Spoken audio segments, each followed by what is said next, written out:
आज हम बात करने वाले हैं एक ऐसे हिंदू राजा की जिसने मुगलों को धूल चटाई और सैकड़ों किलोमीटर पर हिंदू राज स्थापित किया। और ऐसे राजे जो मुगलों के अधीन थे और जिन्हों पर मुगलों ने राज कर रखा था, उनसे मुगलों को छुड़ा के हिंदुओं में शामिल किया और एक स्वतंत्रतापूर्ण राज्य की स्थापना की।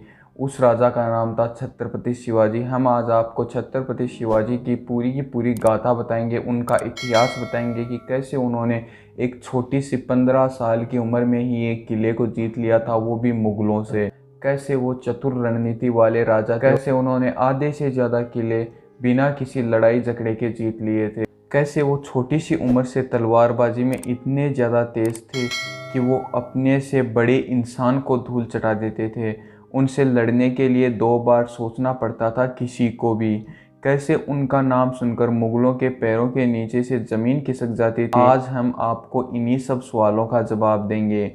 शिवाजी महाराज के गौरवशाली इतिहास और उनकी पूरी कहानी का वर्णन इस वीडियो में करेंगे, जिससे सुनकर आप भी हिंदुस्तान को पाने के लिए की गई मेहनत, जो कि शिवाजी महाराज और उनके सैनिकों द्वारा की गई थी, तो देखते रहिए पूरा वीडियो। तो स्वागत आपका हिंदी टीवी के यूट्यूब चैनल में। मेरा नाम है अशोक मिल, आप देख रहे हैं हिंदी टीवी का यूट्यूब चैनल।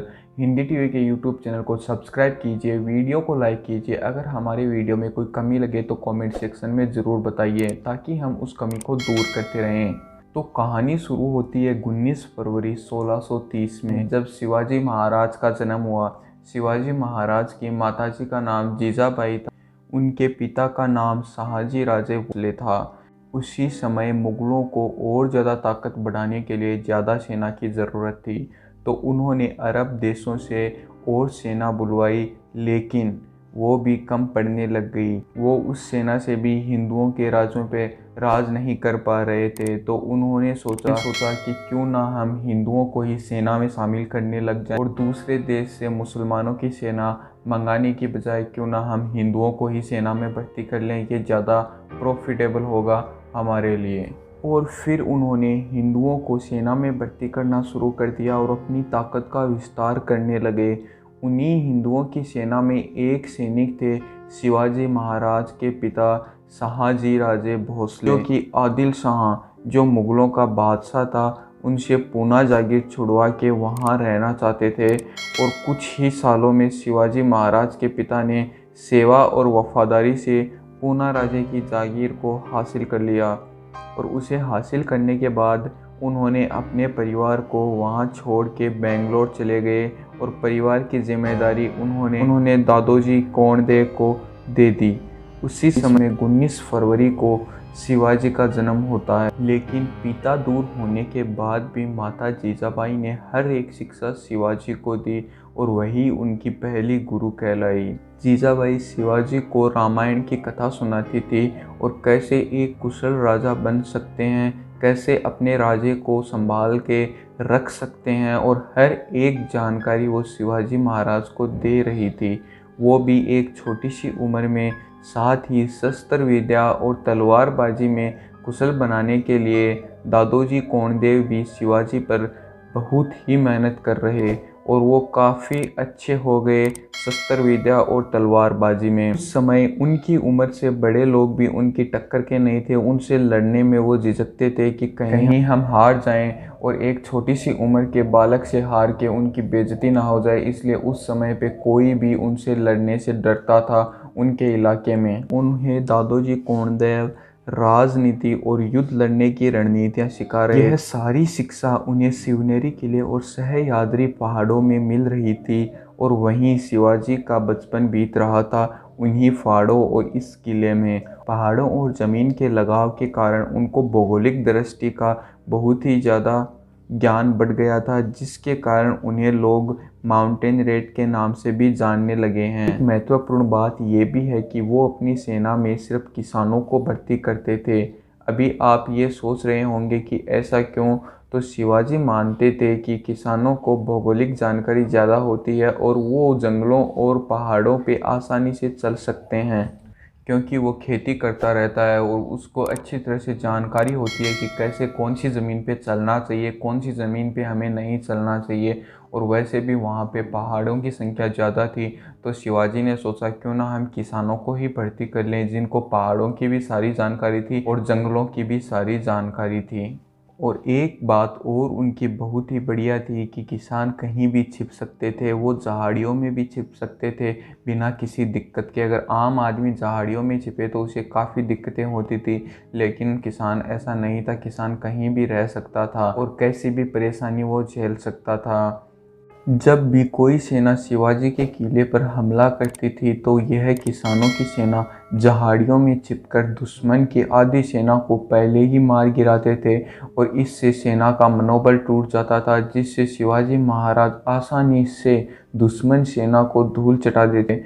और यह शातिर किसानों की फौज और इस रणनीति को शिवाजी की प्रसिद्ध रणनीतियों में से एक माना जाता है। शिवाजी महाराज ने एक छोटी सी उम्र में पहचान लिया था कि लोगों को उनके अधिकार नहीं मिल रहे हैं, उनको अपनी बात रखने का कोई अधिकार नहीं है और सारी की सारी बातें सिर्फ मुग़ल राज में मुग़ल ही रखते हैं। और इसी बात को देखते हुए शिवाजी ने सोचा क्यों ना हम एक ऐसे स्वराज की स्थापना करें जहाँ पे हर एक इंसान को अपनी बात रखने का अधिकार हो और वो इंसान बिल्कुल स्वतंत्र रहे अपनी ज़िंदगी में। वो मानते थे कि जो इंसान जी रहा है उसे प्रकृति से मिलने वाली हर एक चीज़ का अधिकार है, जो कि है स्वतंत्र। ऐसी ही सोच को रखते हुए शिवाजी ने सोचा क्यों ना हम स्वराज की स्थापना करें और एक ऐसा राज्य बनाएं जिसमें सिर्फ लोगों का अधिकार और स्वतंत्रता ज़्यादा हो। की शुरुआत उन्होंने छोटी सी उम्र में कर दी थी। उस समय उनकी उम्र सिर्फ 15 साल थी। उन्होंने 15 साल में ही तोरण किला, जिस पर उन्होंने 1645 में कब्जा किया था। सोचिए आप, आज हम 15 साल में कुछ भी नहीं कर सकते, लेकिन शिवाजी महाराज को इतनी अच्छी शिक्षा मिली थी कि उन्होंने 15 साल की उम्र में ही तोरण किला विजय कर लिया और उस पर कब्जा हासिल कर लिया था और वहां से मुगलों को खदेड़ के भगा दिया था। शिवाजी महाराज मानते थे कि किले पर कब्जा कर लिया तो पूरे राज्य पर कब्जा कर लिया। इसी उद्देश्य से उन्होंने सैकड़ों किलों पर कब्जा किया था और जब वो लगातार किलों पर कब्जा कर रहे थे तो उनके चर्चे चारों ओर फैल रहे थे। उस समय मुगलों के बादशाह आदिल खान को जब शिवाजी का पता चला तो उन्होंने शिवाजी के पिता को बेंगलुरु से ही गिरफ्तार कर लिया था और उनको बंदी बना के रख लिया था, जिसके कारण शिवाजी आदिल शाह पर सीधा हमला नहीं कर सकते थे। लेकिन शिवाजी चुप बैठने वालों में से नहीं थे। उन्होंने इन 7 सालों में अपने आसपास के सारे किलों पर कब्जा कर लिया और स्वराज के अपने सपने में शामिल कर लिया। इसके बाद आदिल खान ने अफजल को उसकी 10,000 सैनिकों के साथ शिवाजी को मारने के लिए भेज दिया, लेकिन उस समय शिवाजी के पास सिर्फ 6,000 सैनिक ही थे। और अफजल खान जब शिवाजी की तरफ बढ़ रहा था तब बीच में आने वाले शिवाजी द्वारा बनाए गए सारे मंदिरों को तोड़कर बिल्कुल ही नष्ट कर दिया। और तब शिवाजी अपने प्रतापगढ़ के किले में थे। तब अफजल खान ने शिवाजी को मिलने का न्योता दिया और उनके किले को चारों ओर से घेर लिया। जब शिवाजी को ये न्योता मिला तो उसमें एक शर्त रखी गई थी, शिवाजी को वहाँ पर अकेले आना है और निहत्थे आना है। ये शर्त अफजल खान ने रख दी थी, लेकिन शिवाजी को पता था कि अगर ऐसे गए तो अफजल खान उन्हें मार देगा। तो शिवाजी ने कपड़ों के नीचे एक कवच पहन लिया और अपने हाथों में बागनाक यानी एक शेर के पंजों जैसा हथियार छुपा लिया और वो पहुंच गए अफजल खान से मिलने। लेकिन जब वो वहां पहुंचे तो जैसा उन्होंने सोचा था बिल्कुल वैसा ही हुआ। अफजल खान ने गले मिलने के बहाने शिवाजी पर हमला कर दिया, लेकिन शिवाजी द्वारा पहना गया कवच इतना मजबूत था कि उनको एक खरोंच तक नहीं आई। लेकिन शिवाजी ने जो बागनाक पहन रखा था उससे अफजल खान को चीर डाला, बिल्कुल एक शेर की तरह, क्योंकि वो शेर जैसा ही दिखाई देता है और उसकी एक एक नस बाहर निकाल दी थी, जिसके कारण अफजल खान की मृत्यु हो गई थी।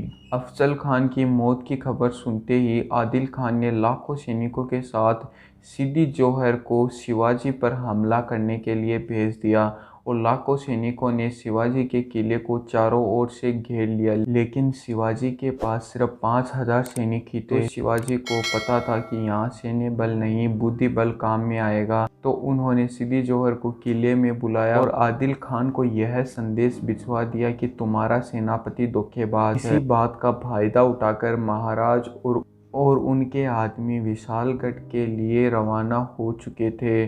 जब शिवाजी का पीछा मुगलों की सेना ने किया तो शिवाजी के वफादार बाजी प्रभु ने कुछ सैनिकों को शिवाजी के साथ आगे बढ़ने के लिए कहा और कुछ सैनिकों को अपने साथ रहने के लिए कहा। तो शिवाजी ने उन्हें मना कर दिया, लेकिन सैनिकों के दबाव के कारण शिवाजी को उनकी बात माननी पड़ी और शिवाजी आधे से ज़्यादा सैनिकों के साथ आगे बढ़ चुके थे।